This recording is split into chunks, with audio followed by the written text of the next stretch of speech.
नमस्कार मित्रांनो, स्वागत आहे तुमचं सर्वांचं नर्सिंग ट्युटोरियल आपल्या या चॅनलवरती. तर आज आपण बघणार आहोत ANM फर्स्ट इयरचा सब्जेक्ट प्राथमिक आरोग्य सेवा उपचार्या म्हणजेच प्रायमरी हेल्थ केअर नर्सिंग. यामध्ये आता आपण काय काय शिकणार आहोत आणि सिलेबस कसा कसा आहे, बुक कोणतं रेफर करायचं, ही सर्व माहिती मी तुम्हाला देते. तर जेव्हा माझे बुक मी विकलेले नव्हते, तर या बुकमध्ये मी मोमीनचं बुक घेतलेलं आहे. आता माझ्याला कवर लावलेली, त्यामुळे मी तुम्हाला फ्रंट पेज न दाखवता आतमधील जो मेन पोर्शन तो दाखवते. तर प्रायमरी हेल्थ केअर नर्सिंग याच्यामध्ये 5 भाग आहे. तर कोणकोणतं? पहिलं सर्वप्रथम आपल्याला संसर्ग व लसीकरण फर्स्ट पार्टमध्ये शिकायचे आहे. त्यानंतर पार्ट सेकंडमध्ये संसर्गजन्य रोग. किती संसर्गजन्य रोग आहे, प्रत्येक संसर्गजन्य रोग आपल्याला शिकायचा आहे. याच्यामध्ये पाण्यातून स्प्रेड होणारे, हवेतून स्प्रेड होणारे अशा विविध प्रकारचे आजार आपल्याला बघायला मिळेल. त्यानंतर पार्ट नंबर 3 त्याच्यामध्ये सार्वजनिक आरोग्य समस्या, म्हणजे आपल्या समाजामध्ये कोणकोणत्या आरोग्य समस्या आपल्याला फेस कराव्या लागतात, तर याचा आपण अभ्यास करणार आहोत. त्यानंतर पार्ट 4मध्ये प्राथमिक वैद्यकीय सेवा, म्हणजेच प्राथमिक वैद्यकीय सेवा म्हणजे प्रथम उपचार नाही, प्राथमिक आरोग्य वैद्यकीय सेवा व प्राथमिक वैद्यकीय सेवा कोणकोणते पुरवणार आहे ते आपल्याला बघायचे. त्याच्यानंतर प्रथम उपचार म्हणजे फर्स्ट एड अँड बँडेजिंग. तर हे सब्जेक्ट GNM फर्स्ट इयरला पण आहे. फर्स्ट म्हणजे संसर्ग आणि लसीकरण हे, आणि शेवटचं आपलं प्रथम उपचार व पट्टीबंधन, हे 2 भाग आहे का, हे GNM फर्स्ट इयरला पण आहे. तर मग ANM साठी पण आहे आणि GNM साठी पण आपल्याला पार्ट फर्स्ट आज बघणार आहोत आपण. त्यामध्ये विविध चॅप्टर आहे. तर आज आपण फर्स्ट युनिट बघू. चला तर बघूया. मी मोमीनचं बुक घेतलेलं आहे. तुम्ही सांगितलं तर देतात ते. त्याचं लॅबमध्ये पण घेऊ शकता तुम्ही कॉलेजच्या. आता ही GNM फर्स्ट इयरसाठी मायक्रोबायोलॉजीमध्ये संसर्ग आणि बायोसायन्समध्ये संसर्ग आणि लसीकरण हे आपल्याला शिकायची गरज असते. त्याच्यानंतर बघू आता आपण. तर यामध्ये भाग 1 मधलं युनिट फर्स्ट आहे. आपले पहिल्या भागा म्हणजे पार्ट 1 मध्ये 7 युनिट आहे. तर आज पहिलं युनिट आपण बघू. खूप छोटे छोटे युनिट आहे आणि खूप सोपा सिलेबस आहे, आणि हेच पेपरला विचारलं 15 मार्काला पडतो हा क्वेश्चन. तर सर्वांनी लक्षपूर्वक बघावा. रोग संकल्पना, कन्सेप्ट ऑफ द डिसीज आज आपण बघणार आहोत. तर आजारपण, त्याच्यामध्ये व्याख्या, त्याची संकल्पना कशी आहे, आणि रोगांचे वर्गीकरण बघायची. त्याबरोबर कारण काय असणार आहे, रोग होण्याची कारणे, तर हे आपण या चॅप्टरमध्ये बघणार आहोत. तर चला बघूया. जागतिक आरोग्य संघटनेने आरोग्याची व्याख्या केलेली आहे. सर्वप्रथम सर्वांनी ANM फर्स्ट इयरला नवीन, आता फर्स्ट इयरचे तुमचे नॉन मेडिकल बॅकग्राऊंड असेल किंवा आर्ट असेल किंवा सायन्स नसेल, तर त्यांनी सर्वप्रथम आल्या आपल्या चॅप्टरचा फर्स्ट आहे आरोग्याची व्याख्या पाठ करायची. खूप सोपी व्याख्या आहे. आरोग्य म्हणजे एक अशी अवस्था ज्यामध्ये व्यक्ती रोग किंवा अपंगत्व यापासून मुक्त असतोच, पण ती शारीरिक, मानसिक आणि सामाजिक आणि आध्यात्मिक दृष्ट्याही सुदृढ असते. यालाच आपण काय म्हणतो, आरोग्य असे म्हणतो. तुम्ही अशी पाठ केली तरी चालेल, आणि आम्ही दुसऱ्या पद्धतीने पाठ केली होती. आरोग्य म्हणजेच आजार व अपंगत्व नसणे म्हणजेच आरोग्य नसून, आरोग्य ही एक शारीरिक, मानसिक, सामाजिक व आध्यात्मिक दृष्ट्या संपूर्ण सुदृढतेची अवस्था होय. हे आम्ही पाठ केलेलं. तुम्हाला ही सोपी वाटत असेल तर मी ही लिहून देते, कमेंट करून तुम्ही मला सांगू शकता, आणि नसेल तर ही तुम्ही पाठ करू शकता. त्याचबरोबर नंतर बघू आपण. तर आता आपण आरोग्याची व्याख्या बघितली, परंतु आजाराची व्याख्या केलेली का WHO ने, म्हणजे जागतिक आरोग्य संघटनेने नाही केलेली. WHO म्हणजे जागतिक आरोग्य संघटना. तर मग आपण बघू. अर्थातच व्यक्ती तितक्या प्रकृती, म्हणजे प्रत्येक व्यक्तीची प्रकृती कशी असते, वेगवेगळी असते, आणि प्रत्येक व्यक्तीचा आजार पण हे पण वेगवेगळं असतं. म्हणून प्रत्येक व्यक्तीची आरोग्य संकल्पना ही वेगवेगळी असू शकते. उदाहरणार्थ, एखाद्या व्यक्तीला दम्याचा त्रास आहे, एखाद्या व्यक्तीला काय अस्थमा किंवा दमा आहे, पण उपचारानंतर त्याचा त्रास कमी झाला, उपचार केला आपण त्याच्यावरती, त्याचा त्रास कमी झाला व तो सामान्य आयुष्य जगू लागला, त्याला सामान्यतः तो बरं वाटतंय त्याला, तर त्याच्या दृष्टीने काय झालं, त्याला कसं वाटेल, मी निरोगी आहे. त्यामुळे आरोग्याची मोजमाप करू शकतो आपण पट्टी लावून, किंवा इतक्या प्रमाणात आजार आहे हे आपण करू शकतो का, नाही करता येत. आरोग्याची स्थिती नेहमी बदलत असते. आरोग्य कसं असतं, हे बदलत असतं. स्टेबल राहू शकतं का, नाही. या उलट आजारपण आपल्या आरोग्याची सुस्थितीतील बदल. आता जेव्हा आपल्या आरोग्याची स्थिती ही चांगली असते त्याला आपण काय म्हणतो, आरोग्य म्हणजे चांगलं असतं, चांगलं आरोग्य म्हणतो. आणि जेव्हा त्याच्यामध्ये बिघाड होतो, आपल्या आरोग्य स्थितीमध्ये बिघाड होतो, त्याला आपण काय म्हणणार आहे, आजारपण म्हणतो. मग तो बदल शारीरिक, मानसिक असू शकतो. शारीरिक पण असू शकतो, मानसिक पण असू शकतो. त्याचा परिणाम त्या व्यक्तीच्या कार्यक्षमतेवर होतो. ते जो कार्य करतो किंवा जे काम करतो त्याच्यावरती होतो, त्याच्या शरीरावर होतो, त्याच्या इंद्रियावर होतो. तर आपल्याला थकवा जाणवतो, आपला आजारपण असेल तर त्या पद्धतीने आपण समजून घेऊ शकतो. त्यामुळे त्या व्यक्तीच्या आरोग्याचा समतोलपणा बिघडतो. आता जे समतोल असतो त्याच्या शरीराचा किंवा आरोग्याचा त्याचा तर तो समतोल त्याचा बिघडणार आहे. त्या व्यक्तीमध्ये वर्तनात्मक म्हणजे त्याच्या वर्तनामध्ये किंवा वागणुकीमध्ये बदल होणारे, भावनांमध्ये बदल होणारे. तर आजारी व्यक्ती थोडं वर्तन वेगळं करतं, चिडचिड होते त्याची. तसं समजलं. आता खालील आकृती पाहता आपल्या लक्षात येईल अतिउच्च आरोग्याकडे, रोगाकडे व आरोग्याच्या स्थितीतून आजारपणाकडे जाण्यासाठी काही जोखमीच्या बाबी असतात. तर उदाहरणार्थ काय काय असू शकतात आजार होण्याचं कारणे समजून घ्या तुम्ही. तर वय असू शकतं, कधी कधी लिंग असू शकतं, त्यानंतर वातावरण, अनुवंशिकता आणि जीवनशैली इत्यादी. तर आपण सविस्तर पुढील पेजवर बघू. तर हे बघा, तर या डायग्राममध्ये आपण बघू शकता जोखमीच्या बाबी काय काय दिलेल्या आहे आपल्याला निरोगी व्यक्तीसाठी. त्याचं वय, लिंग, अनुवंशिकता, वातावरण आणि जीवनशैली. त्यामुळे त्याला काय होणार आहे, आजार होणारे, आजारपण येणारे, रोग होणे किंवा गंभीर आजार होणे. अति उच्च आरोग्य पातळी. तर हे समजलं. ही काही पेपरला विचारलं जात नाही ही डायग्राम वगैरे. आता डिसीज म्हणजेच काय, याचं नाही का तुम्हाला डेफिनेशन विचारली जाऊ शकते 2 मार्काला. डिसइज, तर या शब्दात इंग्रजी शब्दाचाच अर्थ दडलेला आहे. डिस म्हणजे बिघाड होणे, इज म्हणजे आरामदायी अवस्था. म्हणजे जेव्हा आपला आरामदायी अवस्था म्हणजे चांगली अवस्था आणि त्याच्या विरुद्ध जी स्थिती होते त्यालाच आपण काय म्हणू, डिसीज म्हणू किंवा आजार म्हणू. समजलं. त्यानंतर येतं सुपर नॅचरल सिद्धांत. तर पूर्वीच्या काळी रोग हा भूत, पिशाच, जादूटोणा, देवीचा कोप यामुळे होतात असे मानले जाई. उदाहरणार्थ पूर्वी जन्माच्या पापामुळे देवीचा कोप होतो किंवा कुष्ठरोग होतो असे समजत होते. छोट्या मातांच्या शापामुळे कांजण्या, मानसिक विकार म्हणजेच भूतबाधा इत्यादी, करणी इत्यादी त्यावर उपचारही त्याच प्रकारचे असायचे. आता पहिले सुपर नॅचरल सिद्धांत काढला शास्त्रज्ञांनी. तर त्याच्यामध्ये त्यांना पहिले पूर्वीच्या काळी कसं समजत होते, काही रोग झाला एखादा तर त्याला काय झालं, मानसिक आजार झाला तर हिला भूत लागली. अजून पण आहे गावाकडील भागामध्ये अडाणी म्हणजे जे अशिक्षित लोक आहे त्यांच्यामध्ये आहे, जादूटोणा आहे, देवीचा कोप आहे असे होतो. आणि पूर्वी जरा जास्त पाप झालं आपलं तर त्यामुळे आपल्याला काय होणार आहे, कुष्ठरोग होणार आहे. आणि छोट्या मातेच्या शापामुळे कांजण्या, तर कांजण्या सर्वांना होतात, हे नॉर्मल गोष्ट आहे. परंतु हे माहीत नसल्यामुळे ते त्यांना काय वाटत छोट्या मातांचा शापामुळे झालेले. तर या प्रकारचे सिद्धांत मांडले होते. तर नंतर जंतुशास्त्र सिद्धांत मांडला 1822 ते 1895 या दरम्यान सुपर नॅचरल जंतुशास्त्र सिद्धांत मांडला. तर लुई पाश्चर, आता हे लक्षात ठेवायचं हे नाव, कारण हा जेव्हा तुम्ही एंट्रन्स एक्झाम देणार आहे म्हणजे तुम्हाला गव्हर्नमेंट जॉबसाठी जेव्हा तुम्ही अप्लाय कराल किंवा तुम्ही जेव्हा प्रिपरेशन करसाल तेव्हा या गोष्टी तुम्हाला अभ्यासाव्या लागतात. लुई पाश्चरने जंतूचा शोध लावला. आता हे टॉपिक लक्षात ठेवायचा आहे, मेंदूमध्ये फिट करून घ्यायचं आहे आपल्याला. कोणी शोध लावला जंतूचा, लुई पाश्चरने. तर त्यानंतर रोग होण्याचे प्रमुख कारण हे जंतू आहे असा सिद्धांत त्यांनी मांडला. मग याचं नाव काय ठेवलं आहे सिद्धांताचं, जंतुशास्त्र सिद्धांत. परंतु यामध्ये एक जंतू एक रोग या बाबीवर पूर्ण लक्ष केले. म्हणजे एका जंतूपासून एकच रोग होणार आहे. आता क्षयरोगाच्या जंतूपासून फक्त क्षयरोग होणार आहे, तापीच्या जंतूपासून फक्त ताप येणार आहे असं समजत होतो. एक्झाम्पल सांगते मी समजून तुम्हाला. त्याच्यामुळे या बाबींकडे पूर्ण लक्ष आणि रोगास कारणीभूत असणाऱ्या अनेक बाबींकडे दुर्लक्ष झाल्यामुळे आधुनिक व शारीरिक विकृती शास्त्रज्ञांनी हा सिद्धांत अपूर्ण असल्याचा निष्कर्ष काढला. म्हणजे ते काय म्हणते, फक्त जंतूमुळेच रोग होतो, एक जंतू एक रोग.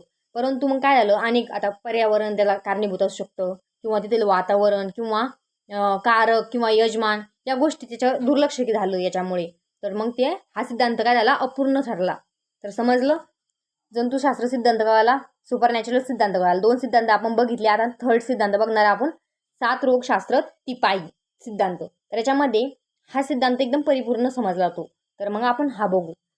या सिद्धांतानुसार रोग होण्याची कारणे फक्त जंतू नसून वातावरण, यजमान म्हणजे ज्या माणसाला रोगक्षम व्यक्ती, यजमान हेही तितकेच महत्त्वाचे आहे. म्हणजे तिघं पण याला 3 घटक महत्त्वाचे आहे. त्यामुळे व्यक्तीला शारीरिक, मानसिक, सामाजिक, आध्यात्मिक स्थितीत बदल होतो आणि इंद्रियाच्या कार्यक्षमतेवर परिणाम होतो व मानवाला रोग होतो. म्हणजे माणसाला रोग होण्यासाठी कोणकोणते कारक, यजमान आणि वातावरण हे सर्व गोष्टी कारणीभूत असतात.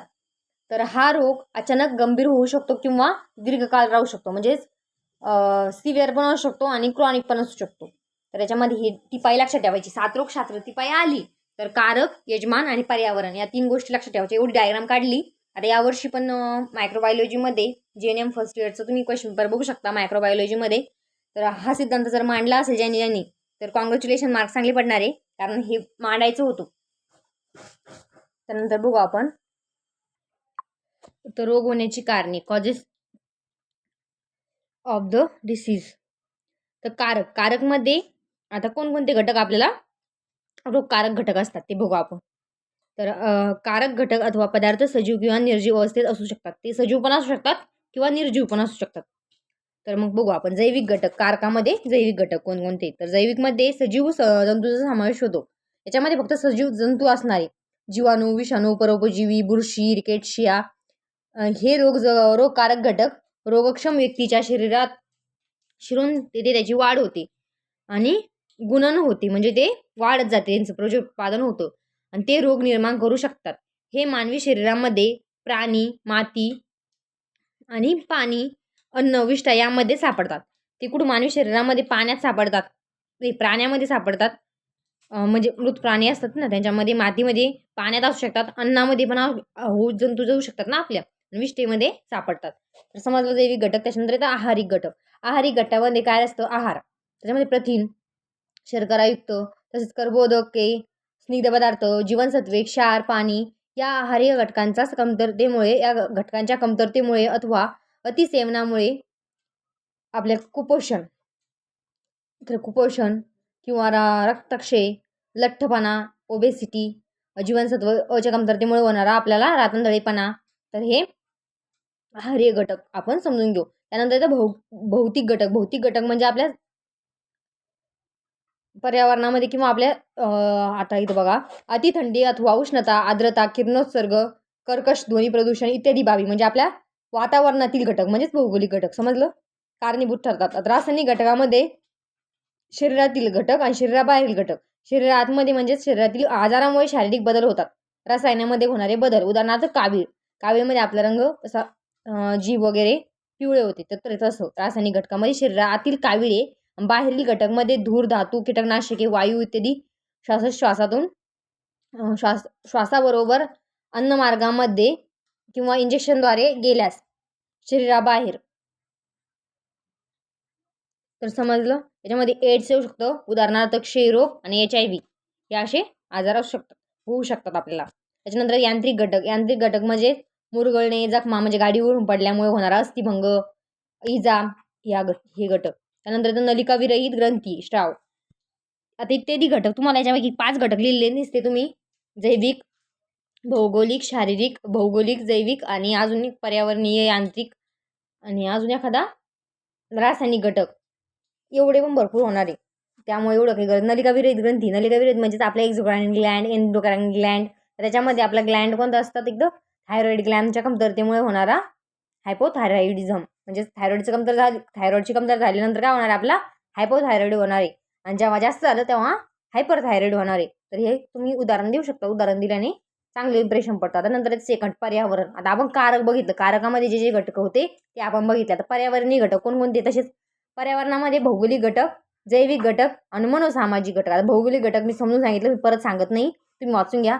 आणि जैविक घटक पण तुम्हाला समजलेले आहे. आता मनोसामाजिक बघू. मनोसामाजिक पर्यावरण. तर मग ज्याचा वैयक्तिक आरोग्यावर, आरोग्य सेवेवर व सामाजिक आरोग्यावर अनुकूल अथवा प्रतिकूल परिणाम होतो. उदाहरणार्थ रूढी, परंपरा, संस्कृती, चालीरीती, अंधश्रद्धा, श्रद्धा, धार्मिक बाबी, शिक्षण, जीवनशैली. तर याच्यामध्ये मनोसामाजिक म्हणजे मनातील सामाजिक पर्यावरण. म्हणजे कसं? आता रूढी चालत आलेली रूढी परंपरा आपण ते बदलू शकतो का? नाही. या पर्यावरणामुळे पण आपल्याला आजार वगैरे होऊ शकतात. समजलं? आता यजमान येतं. यजमानामध्ये बघू आपण. तर याच्यामध्ये काय काय असू शकतं? अनुवंशिकता, वय, लिंग. आता वय असू शकतं माणसाचं. म्हाताऱ्या माणसाला कोणता आजार होऊ शकतो? हायपरटेन्शन होऊ शकतो. लहान मुलांमध्ये कावीळ होऊ शकतो किंवा गोवर होऊ शकतो. समजलं? त्यानंतर येतं अनुवंशिकता. अनुवंशिकतामुळे मध्ये होणारे गुणसूत्र, रक्तगट त्या बाबी, खानदानी रोग पसरतात. मधुमेह आणि उच्च रक्तदाब हे आपल्याला कसं आहे? अनुवंशिक आहे. त्यानंतर येतं आर्थिक स्थिती. सामाजिक आर्थिक स्थिती म्हणजे राहणीमानाचा दर्जा, शिक्षण, व्यवसाय इत्यादी महत्त्वाच्या बाबी आहेत. तर जेव्हा सामाजिक तुम्ही म्हणसान आर्थिक बाबी कसं काय आपल्या आरोग्यावरती परिणाम करते, तर कसं काय करते? आता खाण्यापिण्यास समजा चांगलं नसेल गरोदर मातेला, तर तिचं बाळ कसं येणार आहे? कुपोषित जन्माला येणार आहे. तर समजलं तुम्हाला? त्यानंतर येतं जीवनशैलीमध्ये रूढी, चालीरीती, धूम्रपानामुळे होणारा फुफ्फुसाचा कॅन्सर. तर आपल्याला लंग्स कॅन्सर होतो. तर कशामुळे होतो? आपल्या जीवनशैलीमध्ये असणारा धूम्रपानाची सवय, स्मोकिंगमुळे किंवा तर समजलं? यानंतर येतं व्यायामाचा अभाव. तर जे लोकं व्यायाम करत नाही, आळशी म्हणता येईल आपल्याला, त्यांना काम करत नाही श्रमाचं, तर त्यांना स्थूलपणा, ओबेसिटी आणि हृदयविकार म्हणजे आपल्या हृदयाचे आजार, हार्ट डिसीज बघायला मिळतात. तर समजलं? आता आपण बघितलं काय बघितलं आज? सिद्धांत बघितले 3. आरोग्याची व्याख्या, सिद्धांत, त्यानंतर काय बघितलं? घटक बघितले आपण. कारकमध्ये असलेले घटक, पर्यावरणात असलेले घटक आणि यजमानातील घटक. हे 3 बघितलं. त्यानंतर आता डिसीज क्लासिफिकेशन. तर आपण हे डिसीज पुढील प्रकरणामध्ये बघू. पण आता रोगांचे वर्गीकरण कशी केलेले ते बघू आपण. कोणी केलेले? WHOने. तर हे सर्वांनी पाठ करून घ्या चांगल्या प्रकारे आणि तुम्ही वाचून घेतलं तरी काही नाही लक्षात राहण्यासारखं एवढं अवघड नाही. तर रोगात असणारे समान गुणधर्म, कारणीभूत घटक, शरीरावर होणारे अपाय यावर आधारित जागतिक आरोग्य संघटनेने पुढील प्रमाणे वर्गीकरण केले आहे. तर त्यातील वर्गीकरण, पहिलं वर्गीकरण बघा. आता किती प्रकारचे वर्गीकरण आहे? 15 प्रकारचे वर्गीकरण केलेले आहे WHOने. तर आपण पहिलं वर्गीकरण बघू. संसर्गजन्य आणि परोपजीवी जंतूमुळे होणारे आजार. आता परोपजीवी म्हणजे जीवाणू, विषाणू अशा प्रकारच्या जंतूमुळे होणारे आजार लक्षात ठेवायचं पहिलं. समजलं? सेकंड येतं निओप्लाझ्म. आता हे पुढे आपण एक्सप्लेन करणार आहे. रक्त व रक्तनिर्मिती इंद्रियाचा आजार. आता जेव्हा रेड बोन मॅरोमध्ये काही आजार असेल तर मग रक्तनिर्मिती होणारी का नाही. त्याचबरोबर लिव्हर किंवा स्प्लीन या अवयवांना आजार असणे. मानसिक आजार म्हणजेच आपल्याला मानसिक आजार तर सर्वांना माहितीच आहे, तरी पण काही कन्फ्युजन असेल तर व्हिडिओ अपलोड आहे चॅनलवरती मानसिक आजाराचा. फर्स्ट चॅप्टर म्हणजे परिचय त्या सब्जेक्टचा, त्यामध्ये खूप सोप्या भाषेत एक्सप्लेन केलेलं आहे, तो बघू शकता तुम्ही. त्यानंतर येतं नलिका विरहित ग्रंथी आणि आहारीय आणि पचनाचे आजार. तर हे आपले पचनाचे आजार, आहाराचे आजार हे आपण त्याच्यामध्ये बघून घेऊ. मज्जासंस्थेचे आजार कोणते, डोळ्याचे आजार म्हणजे प्रत्येक संस्थेवर आजार आहे. पचन संस्थेचा आजार, कानाचे विकार, हृदय व रक्तसंक्रमण वाहिन्यांचे आजार, श्वसनाचे आजार, पचन संस्थेचे आजार, त्वचा रोग, स्नायू अस्थिरोग, मूत्रमार्ग, मूत्र आणि युरिनरी सिस्टमचे आजार. समजलं? आणि गर्भवती, प्रसूती, सुतिकावस्थेतील आजार. तर प्रत्येक सिस्टम घ्यायची, त्या सिस्टमचा असणारा आजार, डोळ्याचा आणि कान, नाक, घसा याचे आजार आणि त्वचा पण याच्यामध्ये जे ज्ञानेंद्रिय 5 त्याचे व्यवस्थित केलेले, परत रक्त आणि रक्तनिर्मितीचे इंद्रियांना होणारा आजार ते. आणि नंतर येतं आपल्या सर्वात महत्त्वाचं म्हणल्यावर ANC मदर आणि लेबर रूम म्हणजे आपल्याला डिलिव्हरी, प्रसूती आणि सुतिकावस्था, पोस्ट मॅच्युरिटी आपलं समजलं. सुतिकावस्था आता हे बघू. हे आंतरराष्ट्रीय वर्गीकरण करण्याचा मुख्य हेतू आहे, म्हणजेच जगात या आजारांनी होणारे मृत्यू, आजार आणि अचूक आकडेवारी मिळवणे. म्हणजे मूल्यमापन करताना आपला अचूक आकडेवारी मिळाली पाहिजे. जागतिकदृष्ट्या या आजारांचे प्रतिबंधात्मक आणि उपचारात्मक आणि व्यवस्थापन आणि आरोग्य सेवा, संशोधन इत्यादी बाबींचा विचार-विनिमय करून आरोग्य कार्यक्रमाचे नियोजन करणे. आता हे आरोग्याचे वर्गीकरण, आजाराचे वर्गीकरण कशासाठी केले? जेणेकरून आपल्याला आरोग्याचं कार्यक्रम राबवता येईल किंवा आपल्याला ज्याच्यामुळे होणारे मृत्यू टाळता येईल यासाठी केलेले. तर चॅनलला सबस्क्राईब करा. व्हिडिओला जास्तीत जास्त लोकांपर्यंत पोहोचवण्यासाठी व्हिडिओ शेअर करा. तर धन्यवाद.